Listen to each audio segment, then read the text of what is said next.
안녕하세요 여러분. 굿모닝 행정학 진행하는 여러분의 영디 주영입니다. 다시 월요일이 시작이 되었습니다. 8일차 6장 챕터 1의 행정통제 들어가 보려고 합니다. 행정통제는 뭐 그리 문제가 많이 출제가 되는 영역은 아닙니다만 최근에 내부통제, 외부통제의 방법이나 뒤보니까 롬제의 책임성에 관련된 유형들이 출제가 되었고요. 또 7급 시험을 중심으로요. 정보공개청구나 행정 PR이나 민원행정이나 뭐 이러한 국민들이 행정에 참여할 수 있는 다양한 방법들을 조금씩 소개하면서 내용들이 정리가 되고 있습니다. 그래서 여기에 관련된 이제 주제들은 한 번씩 쭉 훑어보셔야 될 것 같아요. 자, 가봅시다. 자, 1번입니다. 행정 책임이란 어떠한 임무를 수행할 의무 또는 부여된 권한을 실천해야 하는 의무이기 때문에 의무를 수행하기 위해서는 당연히 권한과 책임의 명확화가 전제되어야 합니다. 2번, 프리들이 긴 책임이죠.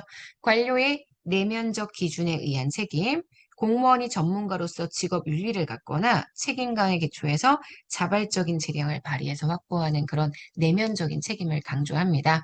프리드리 말고도 여러분 파이너에 대한 얘기도 같이 기억을 해주셔야 되고요. 3번, 듀브니크 롬잭의 책임이 여러 가지 유형이 있었죠. 그 중에서도 법률적 책임이 입법부에 의해서 만들어진 법률을 통한 외부적인 형태의 책임.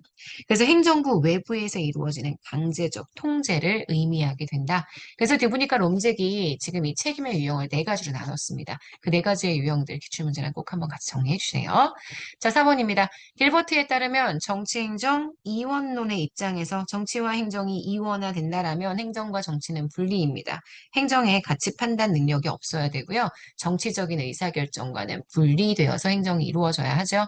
그래서 정치행정 이원론 입장에서는 정부의 외부에 통제자가 위치하는 게 바람직하고요.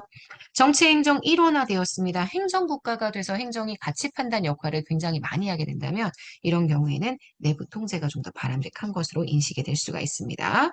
자, 5번입니다. 우리나라의 경우 옴부즈만 역할을 하는 국민권익위원회 정부 소속이라서 외부 통제가 아닌 내부 통제의 형태로 봐주게 되고요. 자, 중앙정부의 교차 기능 조직이라고 했어요. 인사혁 신처는 인사 기능 담당하고요. 기재부는 예산 배분 기능 담당하고요.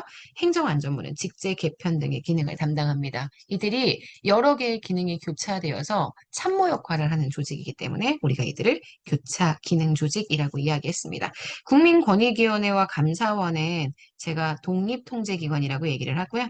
그 다음 나머지 인사혁신처, 기획재정부, 행안부는 교차기능 조직이라고 설명을 드렸었습니다.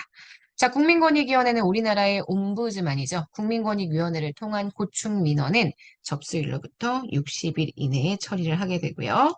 최근에 중앙행정기관 아니라 지방자치단체에서도 국민권익위원회와 비슷한 옴부즈만 제도를 운영하고 있습니다. 바로 시민 고충처리위원회입니다. 그래서 지방자치단체 및 소속기관에 대한 고충민원 처리, 행정제도의 개선, 지방자치단체에 두는 옴부즈만이고요. 자, 민원에 관련된 얘기 좀 해볼게요. 정부기관은 개인의 사생활에 대한 민원은 처리하지 않을 수 있습니다. 정보 공개는 공공기관이 보유한 정보를 정보공개 청구권자의 청구에 의해서 의무적으로 공개하는 거고요. 정보공개 청구권자에는 아시겠지만 우리나라 국민으로 무료 국민은 다 들어가고요. 또 국내에 거소를 가지고 일정 기간 동안 거주하는 외국인 역시 포함될 수 있습니다. 자, 12번. 꽤 많이 나오죠. 참여예산제도 하면서 항상 전 세계에서 참여예산제도를 제일 먼저 시행한 데가 어디냐? 브라질의 포르투 알레그레시. 계속 나오기 때문에 1989년이라는 연도까지 기억하시지 않아도 브라질에서 최초로 참여예산제도가 시행이 되었고 현재 우리나라는 중앙과 지방 모두 다 법제화되어 있다. 이렇게 기억해 주시면 될 것 같습니다. 자, 그러면 문제 풀어볼게요. 1번입니다. 행정 통제에 대한 설명으로 옳은 것. 내부적이고 비공식적인 통제 유형에 국무조정실의 직무감찰이 포함된다. 국무조정실은 국무총리실 안에 있죠. 그래서 국무조정실이 만약에 직무감찰을 한다면 내부적이고 공식적인 형태의 통제가 되기 때문에 요거 X고요. 사법통제는 사전통제는 못하고요. 행정이 이미 다 이루어지고 난 다음 이 행정처분이 법적으로 문제가 없는지 이걸 재판을 통해서 해결해주는 제도이기 때문에 소극적으로 사후 조치라는 한계를 가지고 있습니다. 행정의 전문성과 복잡성이 커졌던 행정국가 시대에서는 내부 통제보다 외부 통제가 굉장히 줄어듭니다. 내부 통제가 훨씬 전문적인 영역의 통제를 할 수 있기 때문에 내부 통제의 중요성이 강조가 되었다. 이렇게 보셔야 되고요. 3번 X입니다. 정당은 외부 통제고요. 일단 비공식적 통제가 됩니다. 공식적이고 내부적으로 이루어지는 통제는 행정부 내부에서 이루어지는 국가기관에 의한 통제가 들어가기 때문에 지금 보시는 4번 틀렸어요. 자, 문제의 정답이 되는 건 2번이고요. 자, 2번입니다. 옴부즈만 제도에 대한 얘기 좀 해볼게요. 우리나라의 경우 대통령 직속의 국민권익위원회가 옴부즈만에 해당한다. 국민권익위원회가 옴부즈만은 맞는데요. 우리나라는 대통령 직속이 아니라 국무총리 소속입니다.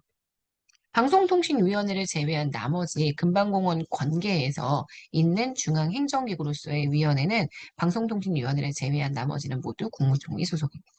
자, 옴부즈만 제도는 정부 행정활동의 비약적인 증대에 따른 시민들의 권리 침해의 가능성에 충분한 구제 제도를 두기 위해서 만들어진 제도이긴 한데 핀란드가 아니라 스웨덴에서 1800년대 초반에 굉장히 일찍 만들어졌습니다. 3번 옴부즈만을 임명하는 주체는 입법부도 있고요. 행정수반도 있고요. 나라마다 케바케입니다.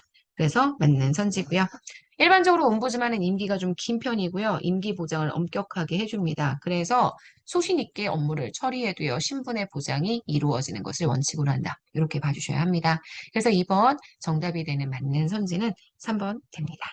자, 여기까지 보시면 우리 부모님 행정학 거꾸로 진도 빼기 저희 8일차 내용 다 정리했습니다. 여러분, 오늘 월요일입니다. 일주일의 시작이죠. 잘 보내시고요. 오늘 하루 정말 여러분 거예요.